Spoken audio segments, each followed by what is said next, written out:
Welcome to the Alaska TTAP webinar series. Today's presentation is coming from Chris Riley, Acting Bridge Program Manager for FHWA. He has been with FHWA and USDOT for 16 years. Prior to that, he was with the Texas Department of Transportation. He's worked as an area engineer and both the Alaska Division and the Montana Division, as well as working as a tribal transportation region representative. So he has quite a bit of expertise to share with us in informing us of the bridge program. He likes audience participation. So for that, please utilize both the chat function and the question and answer function to put in your questions as the presentation goes along. And at the end, we'll have an opportunity for verbal questions through the raising a hand function. And with that, I will turn it over to Chris. Take it away. Thank you. All right. As Vicky said, I do like a lot of audience participation during this presentation. I travel all over the country and give this, and normally what I find is there's a lot of interaction with the audience because a lot of folks have questions about their specific bridge projects or the bridge program in general. So if you have any questions at all, please ask because somebody else probably has a similar question as you. So it adds a lot of value to the presentation. So let's get going. The first slide, this is our disclaimer that we put in all of our presentations now. And it basically just says this presentation is guidance. Nothing I'm going to say today is going to override federal laws or regulations. Okay, I'm not going to read all these slides verbatim, but I am going to read this one because this is important. So what is the Tribal Transportation Facility Bridge Program? The TTFBP, as established under 23 USC 202D, is a nationwide priority program for improving tribal transportation facility bridges classified as in poor condition, having low capacity, or needing geometric improvements. Okay, what are the eligible activities for the Tribal Transportation Facility Bridge Program funds? As you can see from the slide, there are quite a few of them. I am going to ask everyone to focus their attention on paragraph 3, specifically the bolded section of paragraph 3. Over 99% of the applications that I receive are for these activities. So let's go through them. First one is scour critical. So if you have a scour critical bridge, you can apply for these funds to do a project that will address that issue. So that's when you get, undermining of your footings or things of that nature, where you could actually lose the bridge through erosion. You get a bridge in poor condition. These are the majority of applications that I get. So you have an existing bridge in poor condition and you either want to replace it or have a apply for a rehabilitation project. Having a load capacity. So that essentially means that your bridge is load posted to the point where it's no longer serving your community. Or needing geometric improvements. So an example of a geometric improvement, the bridge may be in fair condition, but let's say, for example, you have a one-lane bridge and you're going to widen your road. And if you didn't do anything with that bridge, it would become a choke point for traffic. So you could apply to this program to address that issue. And then the other thing I'll add to this is new bridges. They didn't used to be eligible, but I do receive a lot of applications for new bridges, especially if you have a route that is prone to flooding in a low area. I get quite a few of those. Um, and so when I when I'm in front of a live audience, this is usually the point where I'll ask the question, how many folks have experience working with the bridge program? And normally it's about 30%, 40% of the audience have worked with the program before. And so there's quite a few that don't really have a good understanding of how it works because they haven't had experience with it. So I like to take just a minute here before we get into the details and talk about how the program functions the majority of the time. So, the majority of the time, a tribe will identify, for an example, I'll use the example of the existing bridge in poor condition. They'll identify a bridge in poor condition and they will first apply for what funds to do what we call preliminary engineering activities. And so, what are those? Those are all the activities that your project is going to need other than um, funds to construct the project.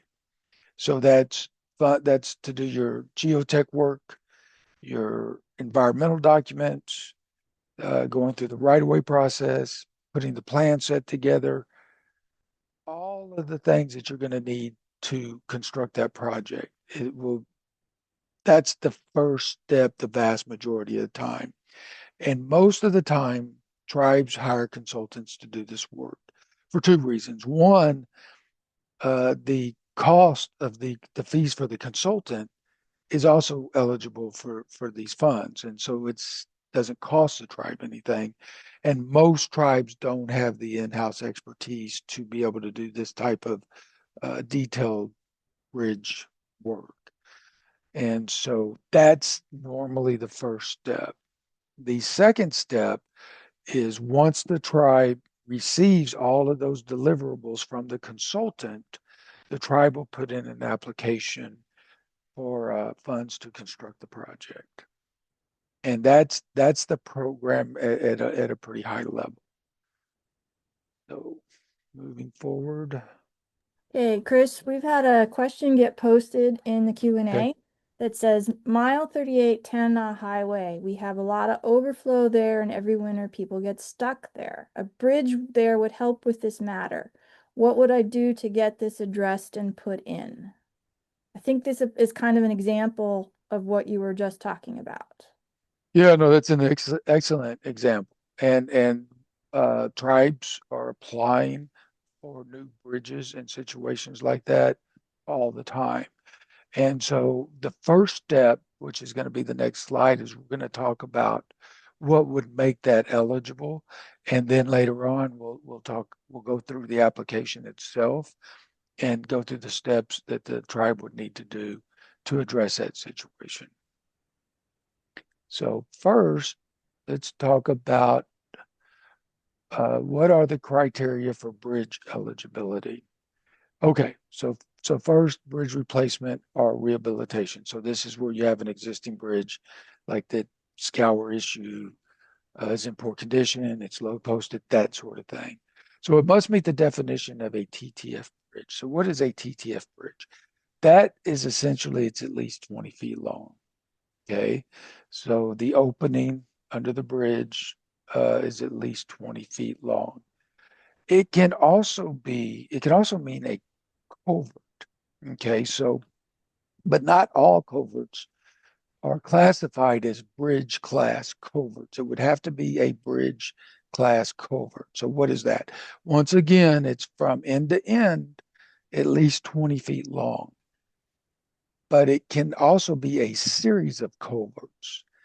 And there's only one caveat to that, and that is the distance between the culverts can't exceed a certain amount. Like you can't have a small culvert and then go down the road a little bit and have another small culvert and call that a bridge class culvert. That would just simply be two culverts, and culverts are not eligible for the program.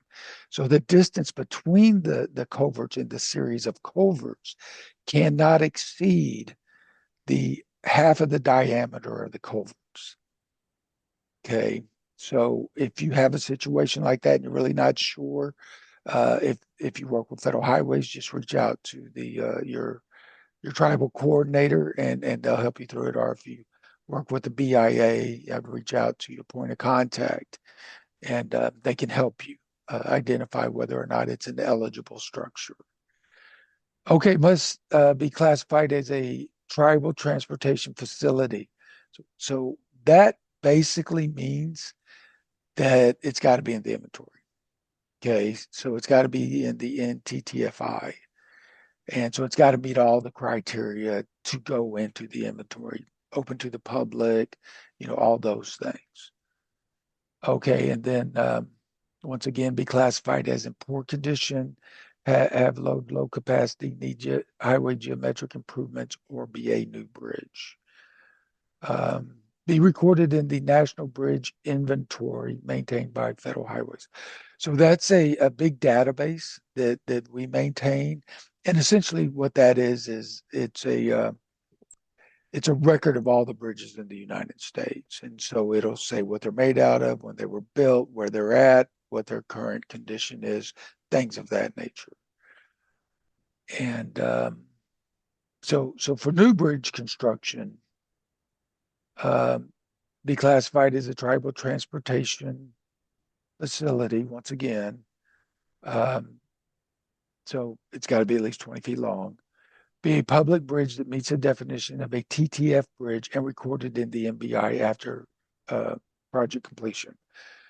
So once again, it's going to have to be in the inventory, and once it's built, you would have to ensure that it's put into the National Bridge Inventory.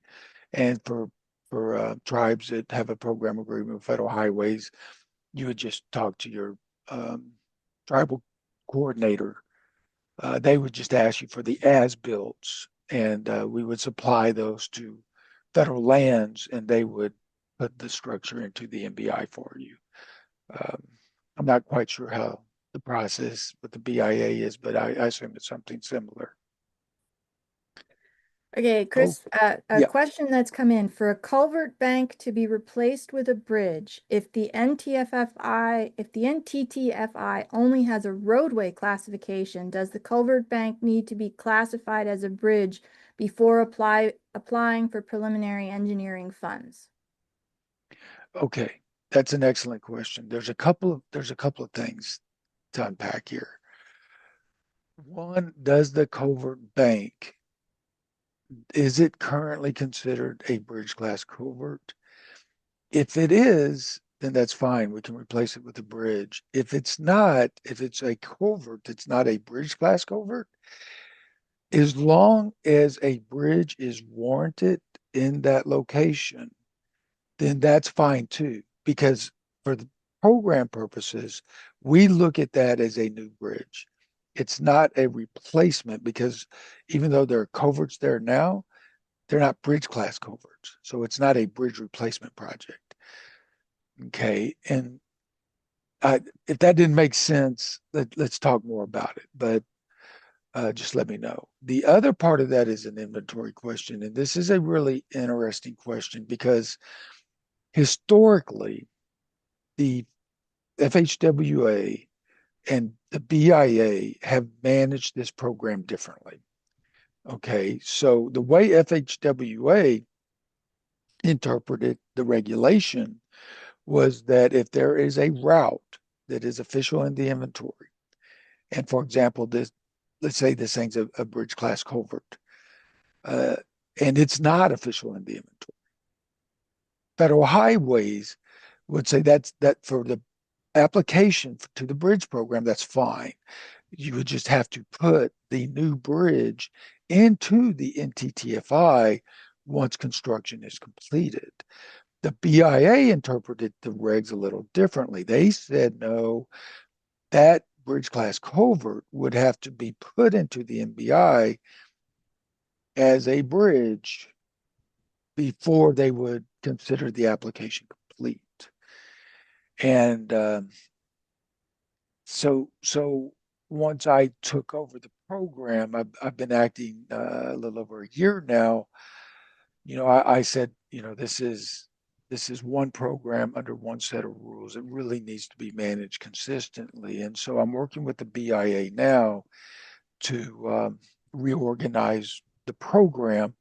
And so I think moving forward, um, it's all going to be consistently um, managed under the rules that if you have a route that is official in the inventory and you have an existing bridge there that, let's say, it's in poor condition, but it's not in the inventory, then we're going to go ahead and accept that application.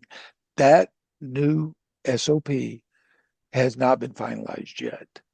And so until that becomes finalized, I would, work with your point of contact, have them reach out to me, and let's talk about your application and see what we can do, because I feel like that's the direction we're going to end up going here pretty quickly. So I hope I answered your question. If not, please let me know, and I'll certainly try to give it another shot. Okay. Okay, where do the funds come from? So we get $165 million a year from the Bridge Formula Program Tribal Bridge Set Aside, and that's from the general fund. We get 20 million a year from the Bridge Investment Program Tribal Bridge Set Aside. It's also from the general fund, and we get about 20 million a year from the Bridge Investment Program Set Aside, which that's from the Highway Trust Fund. So a little over $200 million a year in this program. Uh, so it's funded very well. And I'll just say this, I've been around a long time. I've worked in a lot of programs, and I've never worked with a program as efficient as this one. So what I mean by that is a tribe identifies a need, puts in an application, gets funding, and gets a bridge built.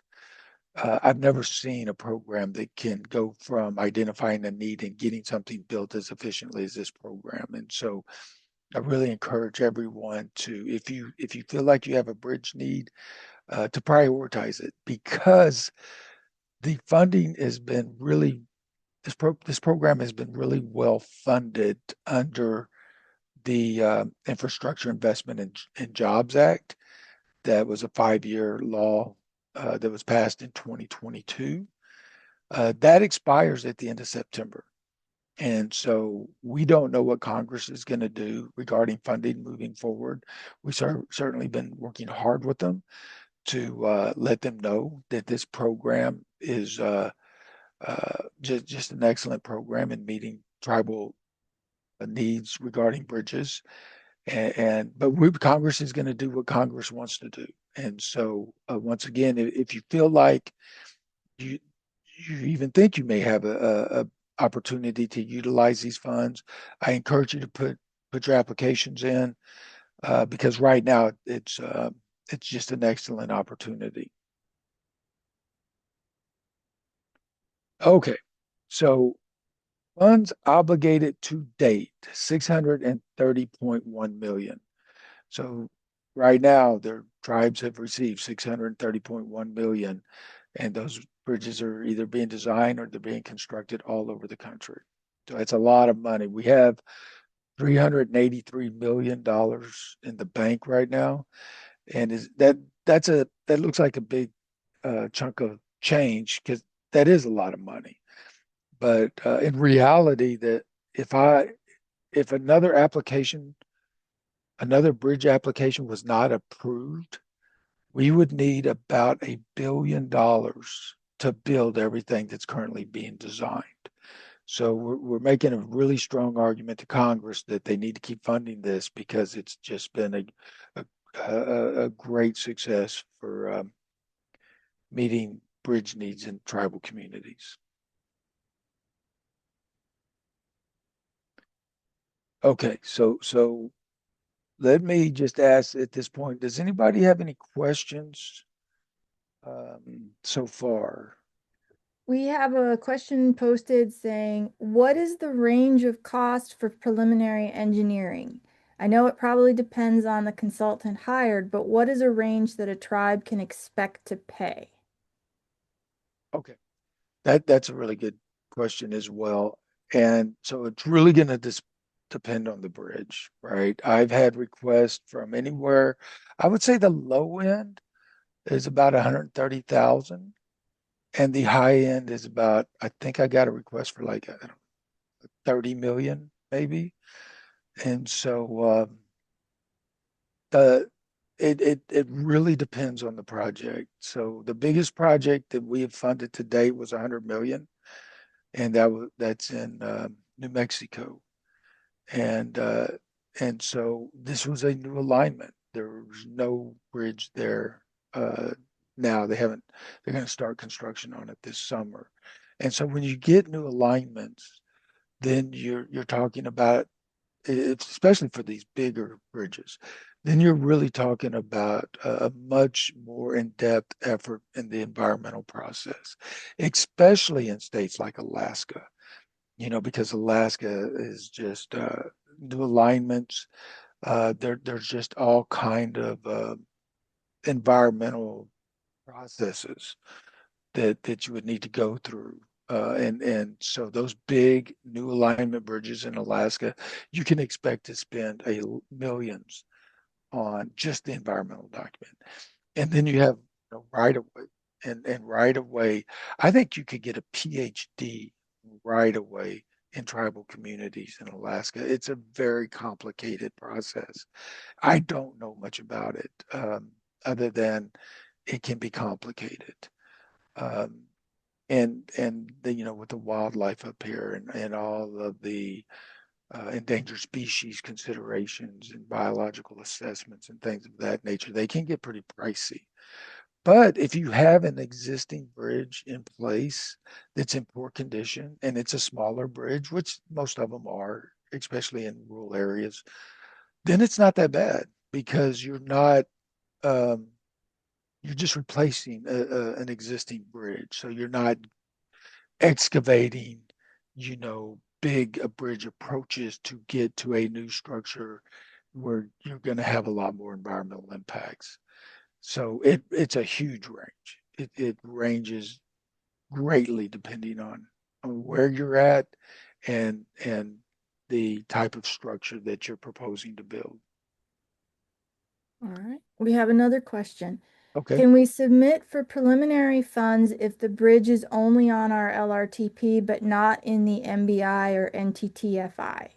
They probably just need a single car bridge that would meet the bridge requirement. This is something this Manoli is working on, but is still in the process of getting this quote new bridge on an LRTP. Okay. Excellent question again. So the LRTP, so we're going to jump into the application here pretty quick and you'll see what's all required. Uh, but it does have to be on an approved tip. Okay. And so my understanding, this is more in the planning regs. The tip and the LRTP are planning documents. But my understanding is that the project needs to be in the LRTP in order to get on a tip. What I don't get the LRTPs as part of the application. I get a tip to ensure that it's on an approved tip. So that's the first part. The second part doesn't need to be in the NTTFI. That depends, right? So if this bridge is on a route or if it's a new bridge, right? If it's like we're talking about in a low water crossing area that floods or and a bridge is justified for that location, if that area is on an existing route that's in the NTTFI, so it's in your inventory, Federal Highways considers that that's fine. Once the structure is built, then you would put the new bridge in the inventory. BIA has a different interpretation of the regs, but we're working with them, and I feel like I'm pretty confident that here pretty quickly the process with the BIA is going to be the same as federal highways, and that is that the bridge itself, if it's on a route that's in the inventory, is official in the inventory, the bridge itself doesn't need to be to submit an application, get funds, and replace it or build a new one in a low water crossing area. Um, but as of right now, we haven't finalized that process. So to answer your question, it depends on the bridge. If it's not on a route that's official in the inventory and the bridge itself is not official in the inventory, then you got some work to do because you can't get a project into a tip that's not on the inventory in some respect. It's like your normal TTP funds. To spend those funds, it has to be on the inventory in some respect. And I'll be happy to talk more about that if it's still confusing, because it is a little bit confusing. Okay, we Okay. ready to? Another question is, would a Okay. bridge be funded if it's mainly used during spring and fall and breakup and fall rain situations? So it's Well, needed seasonally, but not, yeah, it's basically a seasonal bridge that's needed for seasonal issues more than just a constant issue. yeah, it certainly could be if it meets all the other criteria. The criteria for eligibility doesn't speak to seasonal usage. And so if it's meets all the other eligibilities, then yeah, it certainly could be funded. Just have to get the application in and review it and make sure, like we said, either the bridge itself is on the inventory or the route that the bridge is on is in the inventory. It's on the tip, it's 20 feet long, all the other criteria for eligibility. But yes, that could certainly be eligible. The the thing that um, I find challenging about this program in Alaska, and I've made arguments to other folks that we need to really look at this because of the unique needs of the communities in Alaska, is ATV bridges are not eligible, and the regs say they have to be vehicular bridges. And the argument that I made is in a lot of communities in Alaska, ATVs are their vehicles. And so you can make an argument that they are vehicular bridges. But the regs say it does have to be a highway bridge, and ATV bridges are classified as trail bridges.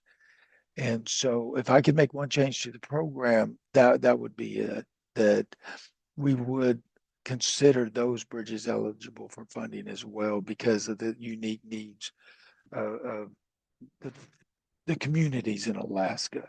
But unfortunately, that is not the case. I've asked, um, the folks. The reason for it is because those bridges are not eligible to be entered into the NBI, the National Bridge Inventory, and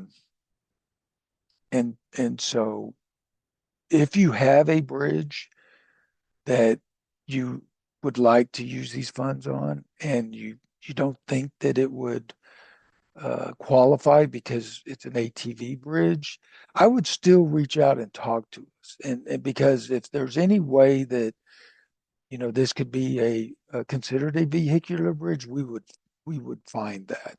And it's probably not. Your instincts are probably right. It probably won't be eligible, but I don't mind going to the folks that enter this stuff into the MBI and making them tell me no, it's not eligible. And so, if you think that there's a possibility, I would encourage you to just reach out and talk to us and just make sure. Any any other questions? Okay.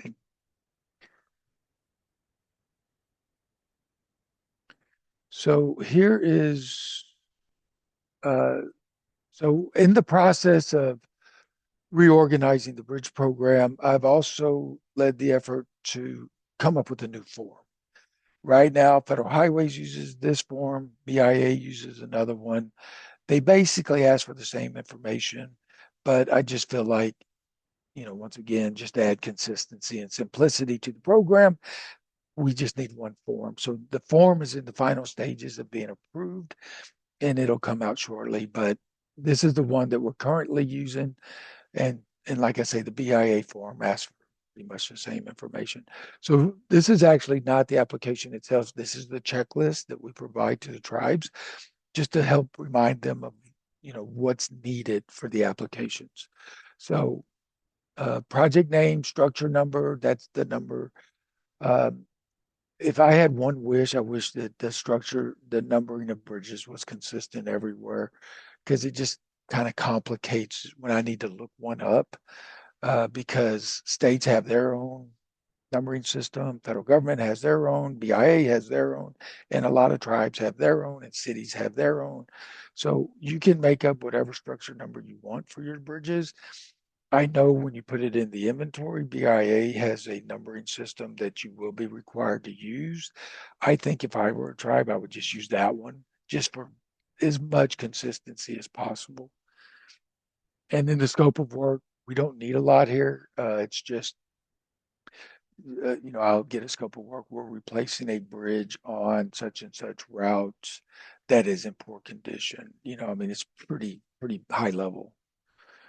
Okay, and then eligibility requirements means the eligibilities per the CFR. So for bridge replacement or rehabilitation, that would be must meet the definition of a TTF bridge. So we've already gone over all of these. So that's at least 20 feet long in the inventory, poor condition, load capacity, need geometric improvements, or it could be scour critical, or it could be a new bridge. And then the recorded in the MBI. And so if you have a bridge out there now that, let's say, it's in poor condition and you want to submit an application, there's going to be a bridge inspection report for that. And that's the MBI. And so I will need that inspection report um, because on that inspection report, it's going to tell me things like what is the condition of the bridge. If you're applying for scour critical, it will tell me that. If it's load posted, it'll tell me that. So all that information I can use to confirm eligibility of the application. Okay, for new bridge construction classified as a tribal transportation facility is a TTF bridge, and then the bridge will be recorded in the MBI after project completion. Okay, required attachments, application for preliminary engineering. So preliminary engineering, you're not going to know much about this bridge other than you need a new or you need one in a low water crossing area or something like that. And so we need the program certification checklist. That's actually the application that we're going to look at next. It's got to be in an FHWA approved TTIP with the bridge project identified. And the one thing I'll say here, here's another difference between federal highways and FHWA, I'm sorry, BIA. The federal highway tips have something called the illustrative section, and that is the section of the tip where you can put projects that you don't have any, for example, you don't have funding to build, but you put them in your tip because it's a public document and you're communicating to the public in that example that here's a project that is a priority for us. We just don't have the funds to build it. And so those projects don't impact um, the funding constraint. It's got to be uh, constrained. You got to have identified funds to build the projects in your official tip. The the that section, the illustrative projects, you don't have to worry about that. You're saying things like we don't have identified funding for. So on your bridge projects, in order for the application to be considered complete, that project needs to not be in the illustrative section. It needs to be in the official tip. And uh, the way you deal with the fiscally constraint part of that is you can identify these bridge funds as though you already have them, even though you're applying for them. And the reason you can do that is you can, if funds are reasonably foreseeable, you can count them as though you already have them as far as the tip is concerned. And so what I encourage tribes to do is talk to your POC if you work with the BIA, or your tribal coordinator if you work with federal highways, and say, hey, I'm applying for this. I need to get it in my tip in order to submit the application. Would you consider these funds reasonably foreseeable? And they'll probably contact me and say, is this fine? And so we'll look at the project. And if there's no red flags to it, like it's in the inventory and we're not waiting on that process, or something like that, um, and it looks like there's funds to fund it, we still have money in the bank, then we'll say, yeah, this project looks like these funds should be considered reasonably foreseeable. And then that tip would be approved, at least as far as concerning funding for that project. Now, there may be other issues with the tip, but for the funding part of that bridge project, that would be considered okay. Okay. All right, there's a question. What certifications or qualifications are required to perform a bridge inspection for this program? And a follow-on is to perform a construction cost estimate. Okay. Okay. So for bridge inspections, um, there are a lot of requirements uh, to uh, to have a bridge inspection done to meet the eligibility for somebody to go out there and actually inspect a bridge. So if it is a tribally owned bridge, it should be being inspected every 2 years at a minimum. Okay. And so what we'll do, let's say a tribe is going to build a new tribally owned bridge or replace one. Once that's done, they'll contact us. I will get in touch with federal lands uh, if you want us to manage the bridge inspection of it. And then our Eastern Federal Lands has a contract, and we pay them out of these funds. They have a contract with consultants, and consultants will go out and inspect those bridges on a regular basis. If it's a BIA owned bridge, and I'm not sure there are any in Alaska, but there's a bunch down south. Similar type thing. The BIA has a bridge inspection program uh, that is also paid for out of these funds, and they work with folks, and that's how most of those bridges are inspected. Now, if it's in Alaska, if it's state owned, the state's responsible for it. If they're not inspecting it, and it's actually a bridge, then they should be. And so you would just contact them. They would probably get somebody out there pretty quickly to inspect it once they realize that it's a public bridge that hasn't been inspected, because that's a big concern. Or if it's a borough or a municipality, whoever owns that structure is responsible to ensure that it's inspected. And so for tribes, most tribes don't have the in-house expertise to inspect their bridges, so they just rely on uh, other agencies to do it. Or if they did want to, that would be fine.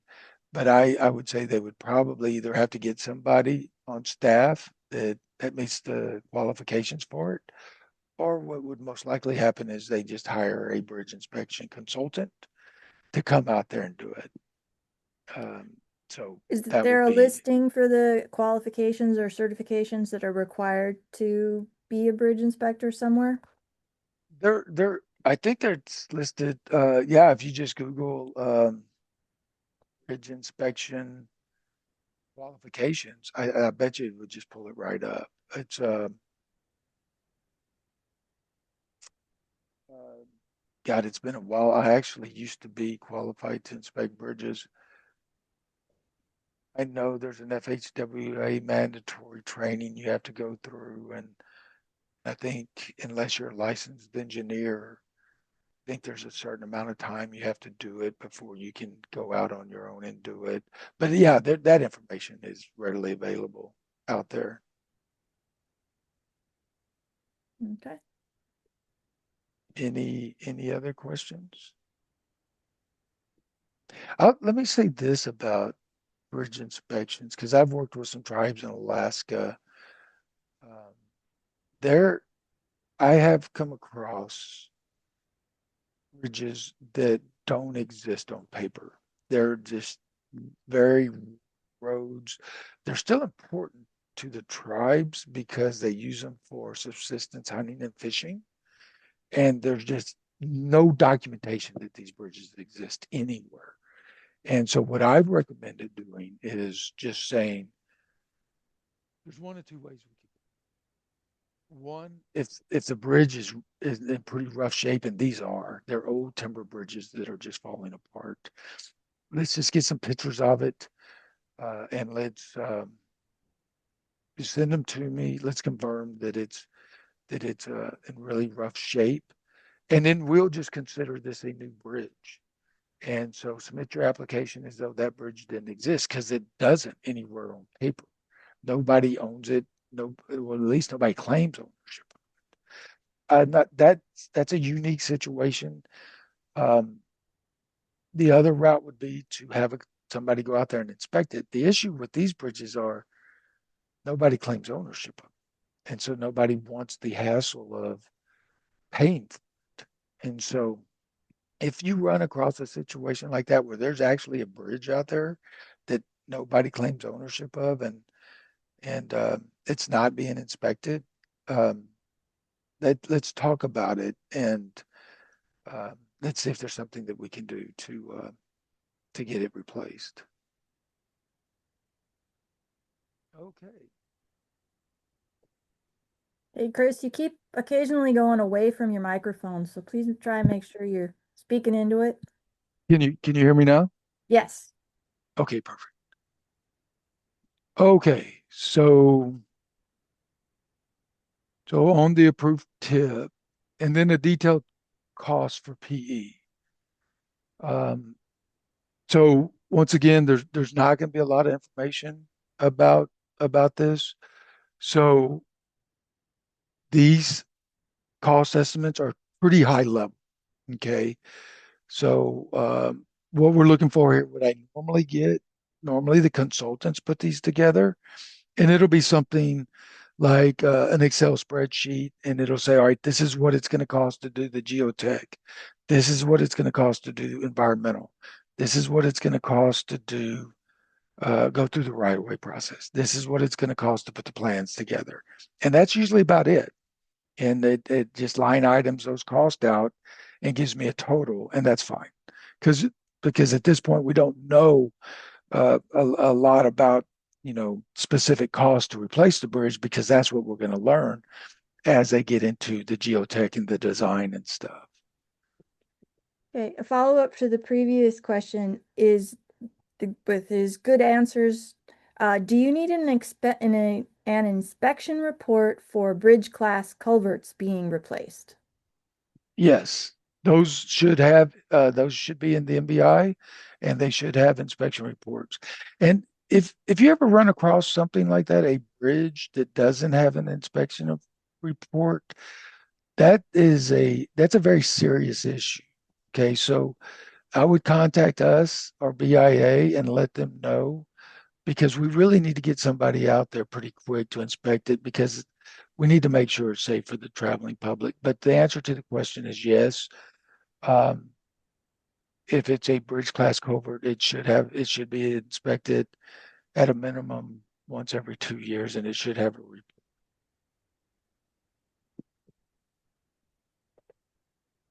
And if you're having a challenge finding it, if you work with federal highways, just reach out to your tribal coordinator, and they can help. Or with BIA, I would reach out to your point of contact and see if they can do something to help you find it because it should exist. Okay, and then the NBI data sheet, and that's not applicable for new bridges. Okay, for non-BIA, non-tribal bridges, we're going to need a tribal resolution supporting the project. That's for preliminary engineering. Okay, so once you get all your deliverables and you're ready to come back and apply for funds to build the project, then you'll submit an application for construction funds. So at that time, we will need the copy of the approved plan specifications and estimate that is signed and sealed by a professional engineer. We'll need the bridge program certification checklist. That is such a bad name for the application, but that's what we're going to look at next. The FHWA approved tip with the bridge project identified. So once again, we'll need to see the tip once you come back for construction. MBI data sheet, that's obviously not going to exist for a new bridge. Environmental and archaeological clearances. So at this point, you'll have done all of your environmental work. And then the right-of-way acquisition. So that's your right-of-way cert, certifying that right-of-way has been completed. Um, and so there's right-of-way certs can look different. We do have a right-of-way cert template. So that's perfectly acceptable. It basically says you've gone through all of the right-of-way requirements and then you sign it and return it to us. So if you need a template, we'd be happy to provide that to you. And then for non-BIA, non-tribal bridges, we're going to need a letter from the bridge owner approving the project and its PS&E. So in Alaska, if it's a state-owned bridge, then we would just need a letter from them saying, yeah, we approved the project and we've looked at the PS&E and we basically approved the design because it's going to be theirs to maintain in the future. And then a tribal resolution supporting the project. So any questions about any of that before we jump into the application? Okay.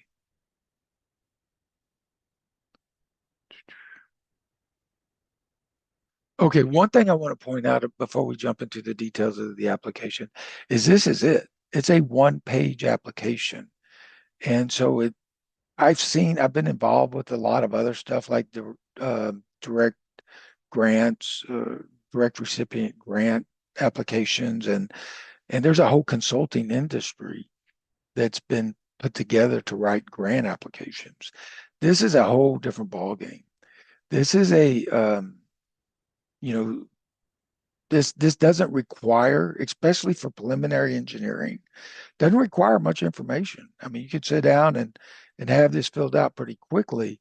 And so once again, I just can't stress hard enough. If you think you have a bridge where you could take advantage of these funds, highly encourage you to sit down and fill this application out and give it to your tribal coordinator, your POC, and get it in the process. Uh, why we have funds in the bank. Okay, so first, project name. That's just whatever you want to name it. Project number. We talked about that. You can name it your own numbering system or the BIA's or the states, however you want to do it. Um, the structure number, uh, that's the, I'm sorry, that's the one I meant. That the structure number is the one where the BIA is going to be very specific about the number that you use when it goes into the inventory. So the project number, that's just the number of the project that you will assign to that project. And a lot of times, what I find is um, there's projects with multiple bridges on them, or you can have a 5 mile project with a bridge in the middle of it. Uh, and so let's go back to the example. If you have a project with more than one bridge on it, that's fine. You can bundle those bridges on that project, and it makes a lot of sense in a lot of cases to do that because of economy of scale. You can get a better price to build those bridges. But for this application, we will need an application for each individual bridge on that project. So you would not submit just one application for all the bridges on that project because they all have to be evaluated for eligibility and funding separately. Okay, in TTFI route information, So your route and section number, BIA region, I don't think that applies up here, but that would just identify what region you're in. Agency, that is a BIA term. These regions have agencies within them. Tribal nation, county, and state. Okay, and then project location, and then general description of work, pretty high level stuff. Okay, ownership, BIA, yes or no. In Alaska, that's pretty sure always going to be no. So if not, then name of the owner, um, point of contact, bridge condition, good, fair, or poor. Here's a link to the MBI, so you can get your MBI data sheet. It's not, the easiest user-friendly, most user-friendly website, so feel free to reach out to us if you need help with that. And then type of construction. Are you going to rehabilitate the bridge? Are you going to replace it, or is it a new bridge? Or if it's scour, I would just write in scour.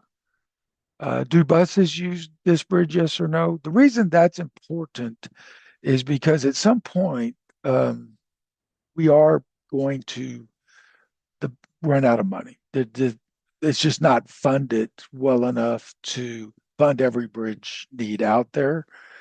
And so when that happens, according to the regs, what happens is the applications will go into a queue. And then once um, uh, we're looking at this again, but I think it's going to land on once every 3 months, all the applications in that queue are going to be evaluated. This is a prioritization program, so they're going to be prioritized based on certain criteria. And one of the criteria is whether or not school buses go across it. So if you had very similar applications, one has school buses, the other one doesn't, the one that has the school buses going across it would be funded first. So that's why that information is being asked. Safety issues involved with the project, I would I would put that down because we're developing a joint team of BIA, FHWA to evaluate these applications. And for me, if there's a safety issue, an example would be if the bridge is closed, the detour to get to our clinic, our admin building, or our schools is going to be, however many miles. And so any of that type of information, um, I think would be useful. Does the bridge project have right of way? So most of the time, if you're applying for preliminary engineering, this stuff is just going to be no. That's a lot of what the preliminary engineering is. But of course, if you're applying for construction funds, these would all need to be completed. NEPA compliance, PS&E approved, and then the amount that you're requesting. And so again, a lot of times consultants can help with this. I would just what I encourage tribes to do is if you feel like you have a need to replace a bridge, for example, I would just reach out to, one of the consultants and say, hey, this is what we're looking to do. Do you do this type of work? We need to submit an application for funding.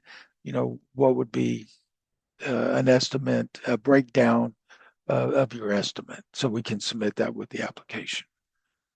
And then any remarks you may have, and then a signature and a printed name. And that's the application. And so it's very straightforward. If you need any help filling it out, I work very closely with the tribal coordinators. I'm starting as we reorganize the program, starting to work a lot closer with the folks on the BIA side. I used to work with BIADOT, which is at the headquarters level for them. And now I'm working closer with the folks in the field. And so I would encourage you to reach out to them and they'll be happy to help you. Any questions at this point? There is one. Can Okay. these funds be used to match other funds, private, native corporation, or whatever, including other FHWA funded state of Alaska projects? That is an excellent question. And I hate to say it, but it depends, right? So there are times where I think it can be used. This is where I would ask my financial manager to come in because it really depends. They're all kind of different. And so if you would like to use these to match other projects, I would just reach out to your tribal coordinator and go through the details of it and they can get you the answer. But it just sometimes you can and sometimes you can't. It just depends on the other project.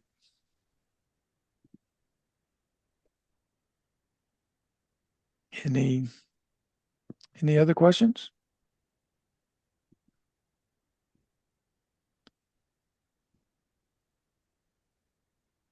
Okay, so um, like I say, when I'm giving this in person, um, there is a lot of questions normally, and so I just wrote some of them down in case we had a little bit more time. Um, and a couple of them we've already gone over: the trail bridges, the NTTFI eligibility. But another one that I get in a lot of meetings with um, states, cities, counties, things like that, because they're wanting to use these funds to build state-owned bridges, for example. And that's fine, but there's a couple of things that are very important to remember when we're working with our state and local partners. One is that these funds are meant for tribes. Okay. States have access to much bigger pots of money than tribes do. And so that's first and foremost. Per the CFR, these funds are really intended to go to tribally and BIA owned bridges. Now, in Alaska, it's a little different. And I'll give you an example. I worked with a community in northern Alaska. There's a state-owned bridge up there. It's the vast majority of users for this bridge are tribal members. There was no funds identified to repair this bridge. It was in poor condition. And if the bridge went down, it would be devastating to this community. And so it was a huge priority for the tribe to address this bridge need. Those are the cases where we can say, okay, this would be an excellent use of the bridge program funds because it's serving this tribal community. Yeah, it's state owned, but this is where we can use these funds to replace a state owned structure. With that in mind, when I'm meeting with states, the one thing I will point out to them is per the regulation, um, 80% of these funds need to be used on tribal and BIA owned structures. The other 20% can be used on non-tribal, non-BIA owned structures. Now, there is a caveat to that. If it's determined that that ratio needs to be shifted to maximize the benefit of this program, we have the authority to do that. But what ends up happening a lot is states see these big dollar numbers and say, "Oh, wow, we got a bridge that's on the inventory. We would like, to have it replaced with these funds because we can't afford it." And so that's where we really talk to the tribe and say, "Is this really a priority to the tribe?" And then we work through that because they're not competing for that 383 million.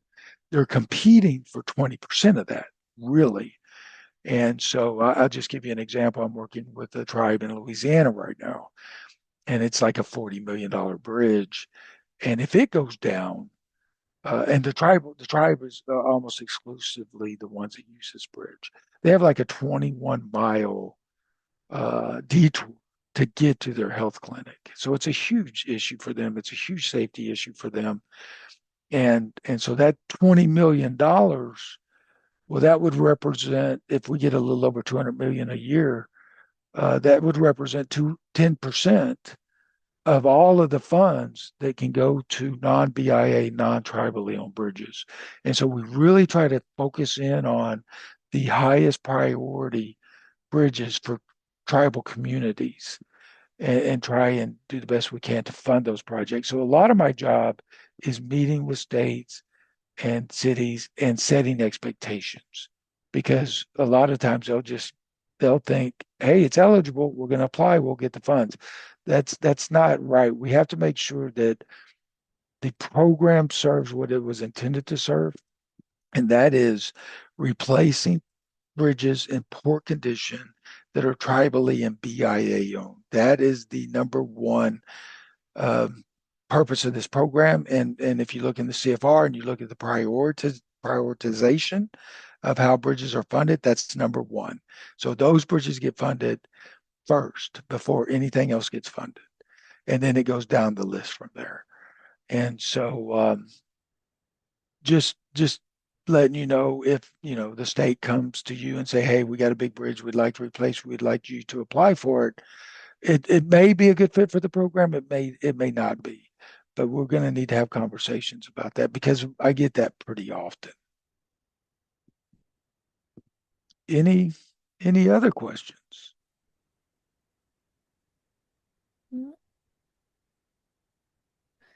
Um, I don't see anybody either raising their hand or posting any questions in either chat or the Q&A box. Give another minute or so, but come time up to the end of our standard hour, unless you have more information to keep going on, Chris.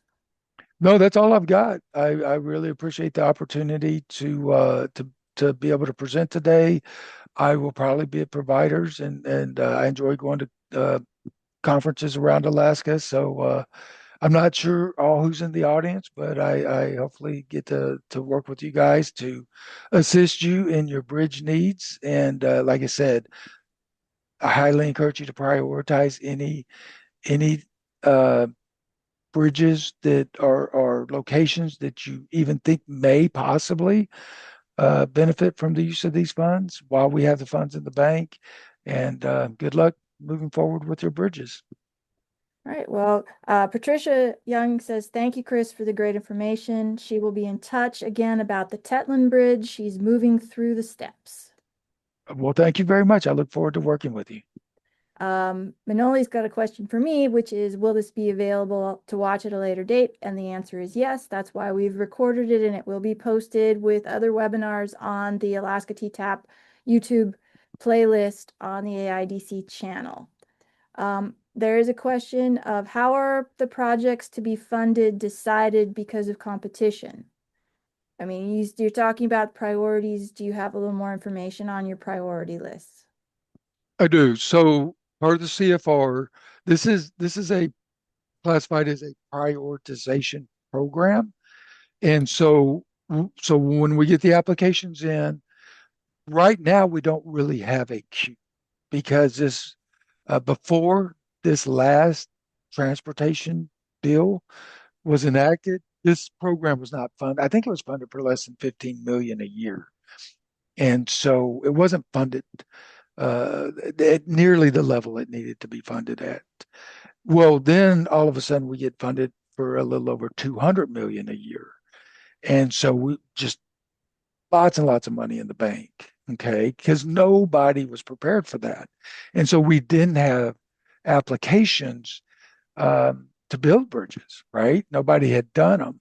And so we went all over the country and promoted this program and encouraged tribes to apply. Well, they listened and they did. And so we got all these bridge applications in. Well, here pretty soon, they're going to be coming back for construction money. And then we, once all the money in the bank goes out, we at that point will be waiting for additional funds to replenish those funds each fiscal year. Okay. And so then those projects will go into a queue And we will evaluate them. Like I say, I think we'll start evaluating them quarterly, and then we have to prioritize which ones get funded first and which ones remain in the queue. Doesn't mean they're not going to get funded.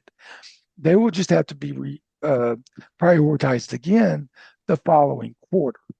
Okay, and so the prioritization is spelled out in the CFR, and the first thing that we have to fund is bridges that are tribally and BIA owned that are in poor condition. That's number one. Number two is bridges that are dealing with low load capacity issues. So that's basically they're load posted to the point to where they're no longer serving your community. Okay, and those are important because uh, a lot of times these bridges are in rural areas, they're agricultural areas. Farmers and ranchers need to get their, stuff over these bridges. And a lot of times illegal loads are going across these bridges. And so it's a big safety hazard. And then it goes on down the list. We get into safety issues like do school buses go across it? What's the detour length if the bridge goes down? New bridges then become prioritized. I think new bridges is actually number 4 on the prioritization list. Um, and then that's about it, right? And so um, that's how they're prioritized. So first, poor condition, load posted, and then I think after that, I'd have to look, but it's probably going to be safety related, and then school buses, and then new bridges, and that's how they're going to get funded. Okay. So there's a good job, Chris. Thank you from one of our attendees. And then someone someone is asking, can I take pictures and email them to someone for discussion about a project? Absolutely. Yeah, we highly encourage it. Pictures are worth 1,000 words. If you have some pictures, if you work with federal highways, just send them to your tribal coordinator. If you work with BIA, I would encourage you to send them to your point of contact over there. And that's a great way to get the conversation started. It really helps us out on our end to be able to visually look at the concerns you're having. So that is a great way to approach the first step. Okay. And um, so the queue and the follow-up on your queue discussion is the queue is for approval or being denied. So are projects ever denied completely? Well, okay, so there's two issues there, right? One is eligibility. Okay, if the project is eligible, then it will go on a queue, and it's never denied. It may not be prioritized for funding, but it will stay on that queue and be prioritized each quarter. Okay, so it's the only way it would be quote unquote denied is if it's determined that it's not eligible for funding. So, for example, if it's not open to the public, then it would not be eligible to go into the inventory, and then we would not be able to put it into the queue. All right. Well, any more questions, concerns?